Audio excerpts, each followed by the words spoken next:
দেখো, independence of CAG অর্থাৎ ক্যাগকে ঠিকঠাক কাজ করতে গেলে তার স্বাধীনতা বা স্বতন্ত্রতা বজায় রাখতে হবে। সেই জন্য কনস্টিটিউশন থেকে তাকে কি কি পাওয়ার দেওয়া হয়েছে যাতে সে স্বাধীনভাবে কাজ করতে পারে, বা কনস্টিটিউশন কিভাবে ব্যাপারটাকে সাজিয়েছে। প্রথমত সিকিউরিটি অফ টেনিওর। তোমরা আগেই জেনেছো যে তার টেনিওর সিকিওর, অর্থাৎ 6 বছর বা তার up to the age of 65 ইয়ার্সে কাজ করতে পারবে। তার মধ্যে তাকে সরিয়ে দেওয়া খুব একটা সহজ কাজ নয়, কারণ সুপ্রিম কোর্টের বিচারপতিদেরকে সরাতে গেলে যে প্রসেস আছে সেই প্রসেসে তাকে সরাতে হয়। এবং তোমরা জানো স্বাধীন ভারতে এখনও পর্যন্ত কোনো সুপ্রিম কোর্টের বিচারপতির এগেনস্টে রেজলিউশন পাস হয়ে তাকে সরিয়ে দেওয়া যায়নি। তাহলে তার যে টেনিওর, এই টেনিওরটা তার কাছে সিকিওর, অর্থাৎ তার কাজ করতে কোনো ভয় থাকবে না যে আমি যদি সরকারের বিরুদ্ধে কোনো রিপোর্ট পেশ করি তাহলে সেক্ষেত্রে সরকার আমাকে সরিয়ে দিতে পারে, এমন কোনো তার ভয়ের কারণ নেই। নেক্সট দেখো, not eligible for further office either under government of India or any state government.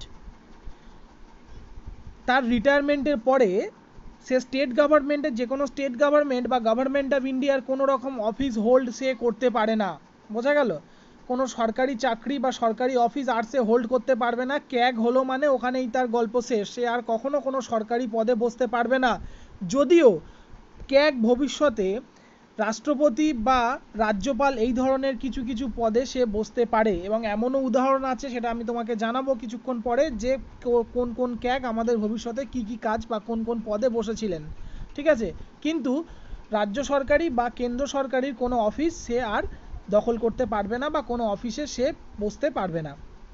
সুতরাং তার লোভ থাকবে না যে ভালো করে যদি কোনো একটা রাজ্যের ফরে যদি আমি কাজ করি বা কেন্দ্র সরকারের ফরে যদি কাজ করি, তাহলে আফটার রিটায়ারমেন্ট কেন্দ্র সরকারের ওই পদটা আমি পেতে পারি বা রাজ্য সরকারের ওই পদটা আমি পেতে পারি।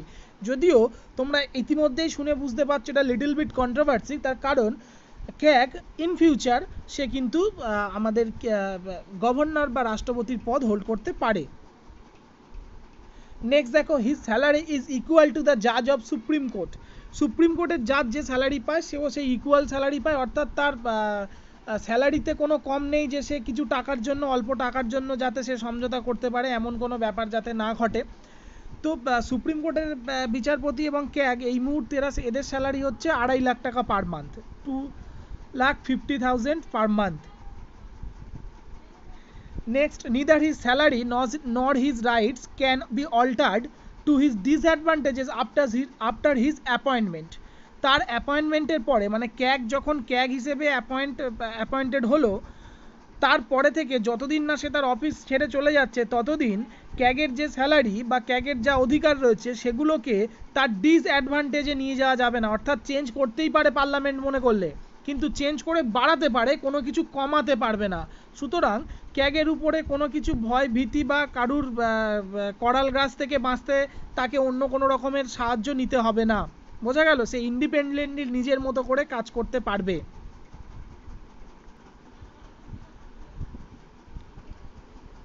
এবারে দেখো, ক্যাগের যে স্যালারি এবং আদার সার্ভিস কন্ডিশনস এগুলো কে ঠিক করে? এগুলো ঠিক করে পার্লামেন্ট। ঠিক আছে? এটা মনে রাখো, খুব ইম্পর্টেন্ট। ক্যাগের স্যালারি এবং other service condition determined by parliament. Next, no minister can represent CAG in the parliament. পার্লামেন্টে ক্যাগকে অন্য কোনো মিনিস্টার রিপ্রেজেন্ট করতে পারবে না। যদি পার্লামেন্টের মনে হয় যে কোনো একটা অডিটের রিপোর্টের বিবরণ ক্যাগের নিজের মুখ থেকে শুনবে, বা ক্যাগ যদি পার্লামেন্টের কাছে সেই রিপোর্টটা পরিষ্কার না হয়, তাহলে পার্লামেন্ট ক্যাগকে ডেকে পাঠিয়ে সেই রিপোর্টটা, বা পাবলিক অ্যাকাউন্ট কমিটি ক্যাগকে ডেকে পাঠিয়ে সেই রিপোর্টটা পার্লামেন্টের যে কোনো একটা কক্ষে তাকে এক্সপ্লেন করতে বলতে পারে। সেক্ষেত্রে কোনো মিনিস্টার ক্যাগের হয়ে রিপ্রেজেন্ট করতে পারবে না। ক্যাগ কেবলমাত্র নিজেকেই নিজে রিপ্রেজেন্ট করতে পারে। বোঝা গেল? পরবর্তীতে আসি, ডিউটিজ অ্যান্ড পাওয়ার। দেখো, ক্যাগের ডিউটি এবং পাওয়ার আমরা দুটো জায়গা থেকে জানতে পারি। তো আগের দিন তোমাদের এই নিয়ে একটু কনফিউশন হচ্ছিল, জায়গাটা একটু ঠিক করে নাও। সেটা হচ্ছে আর্টিকেল 149, এই জায়গাটা থেকে ক্যাগের আমরা কিছু ডিউটি জানতে পারি এবং পাওয়ার জানতে পারি। তাছাড়াও 1971-এ ক্যাগস অ্যাক্ট পাস করা হয়েছিল পার্লামেন্ট থেকে। 1971-এ ক্যাগস অ্যাক্ট পাস করা হয়েছিল। সেই ক্যাগস অ্যাক্ট 1971 এবং আর্টিকেল 149, এই দুটো জায়গা থেকে আমরা জানতে পারি ক্যাগের কি ডিউটি রয়েছে এবং ক্যাগের কি পাওয়ার রয়েছে। এবারে এই 1971-এ যে ক্যাগস অ্যাক্টটা পাস করানো হয়েছিল, সেটাকে আবার এই ক্যাগস অ্যাক্টটাকে 1976-এ গিয়ে কিছু অ্যামেন্ড করা হয়। কি অ্যামেন্ড করা হয়? অ্যামেন্ড করে এটা করা হয় যে অ্যাকাউন্টটাকে অডিট থেকে আলাদা করা হয়। এবার তোমাদের এখানে জানতে হবে যে অ্যাকাউন্ট কী জিনিস আর অডিট কী জিনিস, ঠিক আছে? অ্যাকাউন্টটাকে 1976-এ কী হলো, অ্যাকাউন্টটাকে অডিট থেকে আলাদা করা হলো। এবার অ্যাকাউন্টটাকে অডিট থেকে আলাদা করা হলে সমস্যা কী হলো, যে দেখো এই যে পিরিয়ডটা দেখো 71 to 76, এটা হচ্ছে ইন্দিরা গান্ধীর পিরিয়ড। তোমরা যারা আমার পুরনো স্টুডেন্ট তারা আমার ক্লাস করেছো বা যেটুকু জেনেছো সেটুকু হচ্ছে ইন্দিরা গান্ধী সবসময় সমস্ত ক্ষমতা নিজের হাতে রাখতে চাইতেন। কোনো কিছুতে ইন্দিরা গান্ধীর যদি মনে হতো যে আমার থেকে ওই ব্যক্তিটার ক্ষমতা বেশি, তাহলে সে কী করতো, ডানা ছেঁটে তার ক্ষমতা কমিয়ে দিত। বোঝা গেল?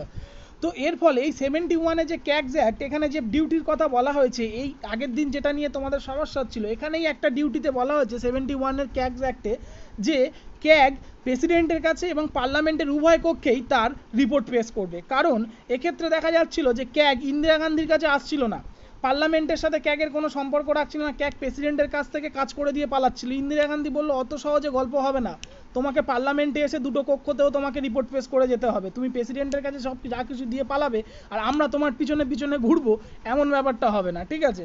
আর 76-এ কী হলো, 76-এ অ্যাকাউন্টটাকে অডিট থেকে আলাদা করে দেওয়া হলো। অর্থাৎ অডিটটা করবে, যেমন ক্যাগ অডিট করবে, অ্যাকাউন্ট আর অডিটের মধ্যে কি বেসিক পার্থক্য সেটা একটু বলে দিই। অডিট হলো যে ডে বাই ডে হিসেব, আর অ্যাকাউন্ট হলো এই সমস্ত হিসেবগুলো একত্রিত করা। অডিট কেমন, যেমন দেখা গেল যে আমাদের এখন কোনো একটা আমরা কাজ করব, যেমন কোভিড-19 ত্রাণের জন্য আমরা কিছু কাজ করতে চাই, যদি এমন করি তাহলে আমরা একদিন 10 টাকা নিয়েছি, নিয়ে স্যানিটাইজার কিনেছি, আর একদিন আবার 20 টাকা নিয়েছি, নিয়ে সেটা থেকে কিছু সাবান কিনেছি, আর একদিন আবার 30 টাকা নিয়েছি, নিয়ে সেটা দিয়ে কিছু মেডিসিনস বা এটসেট্রা জিনিসপত্র কিনেছি, গ্লাভস, মাস্ক এটসেট্রা কিনেছি। তাহলে এই যে ডে বাই ডে ওয়ার্ক, আলাদা আলাদা করে যে জিনিসগুলো, এগুলোকে বলা হয় অ্যাকাউন্টস। এগুলোকে কি বলা হয়, অ্যাকাউন্টস বলা হয়। আলাদা আলাদা করে ডে বাই ডে, মানে আজকের ক টাকা খরচ হয়েছে, আর তারপরের দিন রোজ কত টাকা করে খরচ হচ্ছে, সেগুলোকে বলা হয় অ্যাকাউন্টস। এই যে অ্যাকাউন্টসের হিসেব, এই অ্যাকাউন্টসের হিসেবগুলো কেমন, দেখা গেল যে আমি একটা চায়ের দোকানে আড্ডা মারি, রোজ কত টাকার চা খাই, মানে আজকে সোমবার 10 টাকার চা খেয়েছি, তারপরের দিন 5 টাকার, তারপরের দিন 7 টাকার, এগুলো আলাদা আলাদা করে ডে বাই ডে যখন হিসেব হবে সেগুলো হচ্ছে অ্যাকাউন্টস। এবং এই সারা মাসের শেষে যখন মিলিয়ে দেখা হবে যে আমি মোট কত টাকার চা খেলাম বা কোভিড-19-এর ক্ষেত্রে আমার মোট কত টাকা খরচা হলো, সেগুলোকে একত্রে যখন করব সেটাকে বলা হচ্ছে অডিট। তাহলে অ্যাকাউন্ট আর অডিটের পার্থক্য বোঝা গেল। এবার অ্যাকাউন্টটা ক্যাগের হাতে থাকলে কি সমস্যা হচ্ছিল, বারবার ক্যাগের কাছে গিয়েই টাকাটা চাইতে হচ্ছিল যে আপনি টাকা দিন, টাকা দিলে এটা করতে হবে। এক্ষেত্রে ক্যাগের যদিও আটকে দেওয়ার কোনো ক্ষমতা নেই, কিন্তু তৎকালীন যে সরকার ছিল তার একটু নিজের বাজে লাগতো যে কে রে বাবা, এর কাছে গিয়ে বারবার আমি টাকা চাইবে, এবং এ একটা সাংবিধানিক পোস্ট, এ তো মনে করলে নিজের মতো করে মুখ ঘুরিয়ে থাকতেই পারে, মানে টাকা অবশ্যই দিতে বাধ্য কিন্তু সম্মান করতে বাধ্য নয়, কারণ সে সাংবিধানিক পোস্ট এবং তার মাথার উপরে মানে অন্য কেউ কেউ বিরাজমান নয়, সে ইন্ডিপেন্ডেন্টলি কাজ করে। তো তার ফলে কি হলো, 1976-এ একটা গভর্নমেন্ট নিজের জন্য একটা পোস্ট তৈরি করলো, সেই পোস্টটার নাম হচ্ছে অ্যাকাউন্ট জেনারেল অফ ইন্ডিয়া। কি নাম মনে রাখবে, অ্যাকাউন্ট জেনারেল অফ ইন্ডিয়া। এবারে এই অ্যাকাউন্ট জেনারেল অফ ইন্ডিয়া ইনি হচ্ছে, ঠিক যেমন তোমরা যারা অ্যাটর্নি জেনারেল এবং সলিসিটর জেনারেল পড়েছো, এই অ্যাকাউন্ট জেনারেল অফ ইন্ডিয়া ইনি হচ্ছে সলিসিটর জেনারেলের মতো, ইনি হচ্ছে গভর্নমেন্টের সার্ভেন্ট বা গভর্নমেন্টের চাকর। ইনি এবার থেকে অ্যাকাউন্টগুলো দেখবেন, প্রতিদিনের যা খরচ উনি সরকারকে প্রোভাইড করবেন। আর ক্যাগের কাজ হচ্ছে বছরের শেষে গিয়ে মিলিয়ে দেখা যে যত টাকা নেওয়া হয়েছে তত টাকা ঠিকঠাক খাতে খরচা করা হয়েছে কিনা, এবং সেই টাকাগুলো ঠিকঠাক খরচ হয়েছে কিনা বা হিসেব মিলছে কিনা। বোঝা গেল? তাহলে 76-এ কী করা হয়েছিল, এই অ্যাকাউন্টটাকে অডিট থেকে আলাদা করা হয়েছিল, এবং 76-এর পরে থেকে অ্যাকাউন্টটা দেখে অ্যাকাউন্ট জেনারেল অফ ইন্ডিয়া এবং অডিটগুলো দেখে আমাদের ক্যাগ, সিএজি। এবারে একটা কথা বলে দিই, যখন পার্লামেন্ট এটা করলো, যখন সেন্ট্রাল গভর্নমেন্ট এটা করলো, তখন স্টেট গভর্নমেন্ট এগুলোর জন্য রাজি হলো না। স্টেট গভর্নমেন্ট বলতে লাগলো আবার আলাদা করে টাকা দিয়ে একটা লোককে আমরা কেন পুষবো। সুতরাং স্টেট গভর্নমেন্টের ক্ষেত্রে অ্যাকাউন্ট এবং অডিট এখনও দুটো একই ব্যক্তি দেখে, সেটা হচ্ছে সিএজি বা ক্যাগ।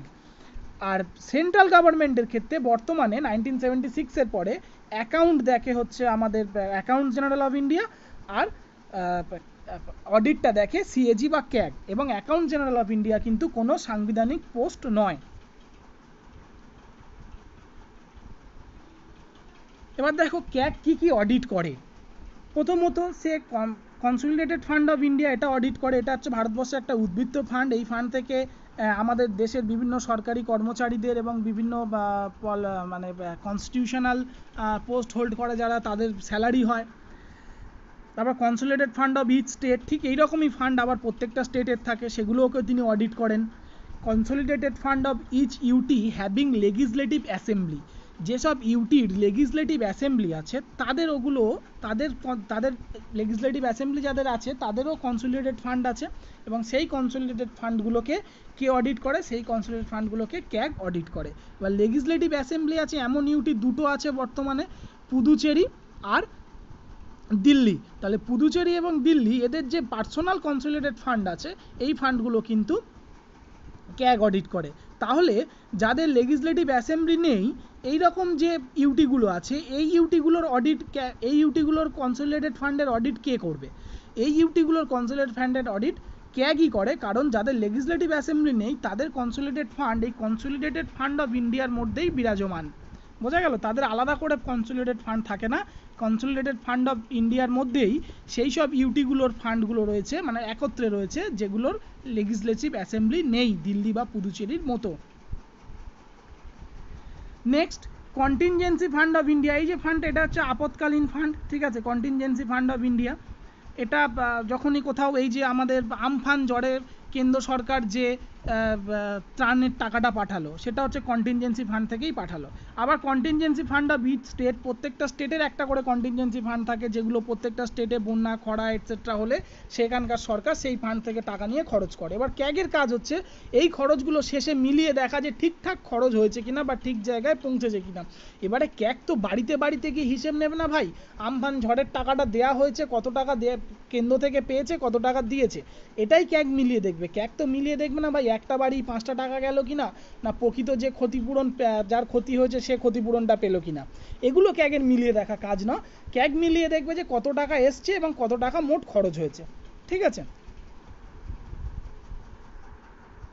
নেক্সট দেখো, public account fund of India and each state. প্রত্যেকটা দেশের পাবলিক অ্যাকাউন্ট ফান্ড এবং প্রত্যেকটা আমাদের দেশের পাবলিক অ্যাকাউন্ট ফান্ড এবং প্রত্যেকটা রাজ্যের যে পাবলিক অ্যাকাউন্ট ফান্ড আছে সেগুলো ক্যাগ অডিট করে।